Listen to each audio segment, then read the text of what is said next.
Muita paz a todos. Conheça o que é o Espiritismo. Inscreva-se no canal da TV Chico Xavier, que é totalmente gratuito. Deixe o seu like, compartilhe os nossos vídeos. Conteúdos genuinamente espírita. Boa noite. Primeiro, uma grande alegria como trabalhador da casa estar aqui partilhando. Não tem nada verticalizado aqui, que é uma reflexão, de irmão para irmão, de trabalhador da casa para trabalhador da casa, de amigo para amigo. Então, boa noite a todos. Obrigado à Casa do Caminho pela oportunidade.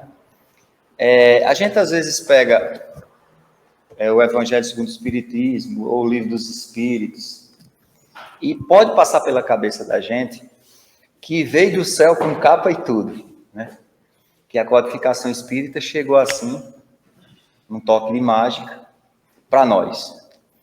Mas é resultado de muito suor, muito trabalho e muita lágrima.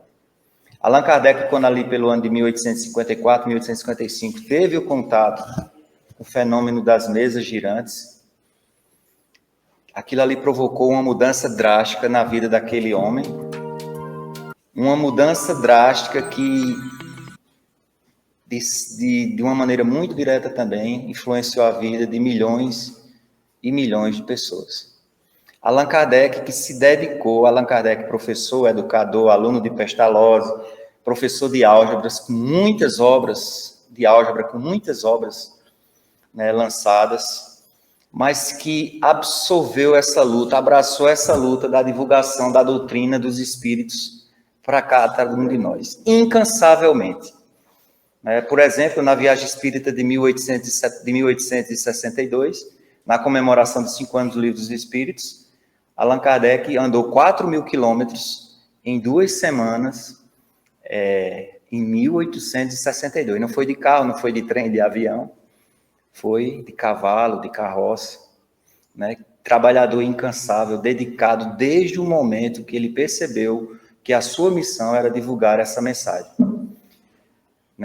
Com problemas de saúde, problema no coração, foi alertado pelos médicos que precisava diminuir o ritmo, inclusive o médico que o acompanhava, mesmo após o desencarne, mandou uma mensagem pedindo para ele diminuir o ritmo, porque corria o risco dele não concluir o trabalho. Sua saúde estava muito fragilizada, tem uma comunicação, inclusive, desse médico no céu e inferno.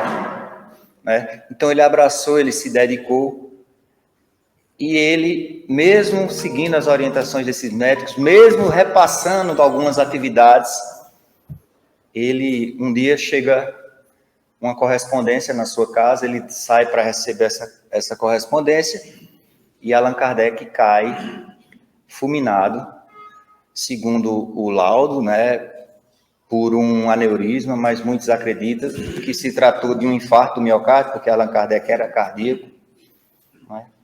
E ali voltava ao plano espiritual o codificador.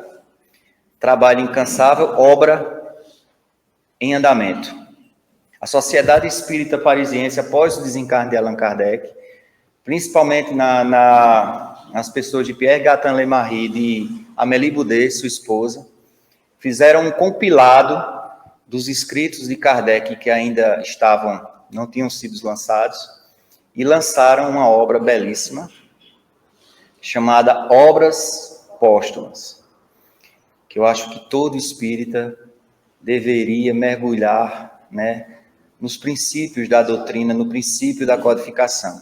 Nesse livro, Obras Póstumas, tem o discurso que Philippe Flammarion fez no velório de Kardec, um discurso emocionante, lindo, belíssimo, que todos nós deveríamos ler para entender a envergadura desse missionário, a envergadura desse homem, a envergadura de uma pessoa que arrastou um trabalho onde, naquela época, na Europa, no século XIX, mais de 5 milhões de espíritas, hoje é praticamente isso o número de espíritas que temos no Brasil.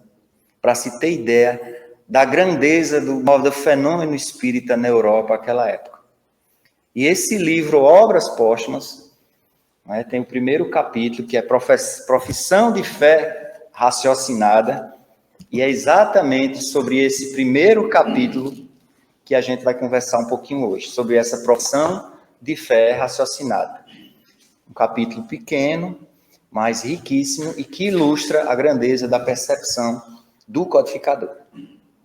E quando a gente fala de fé e de profissão de fé, eu não vou falar sobre fé especificamente, mas a nossa profissão de fé, a maneira que nós cremos, a maneira que nós acreditamos, move, sem dúvida, a nossa encarnação.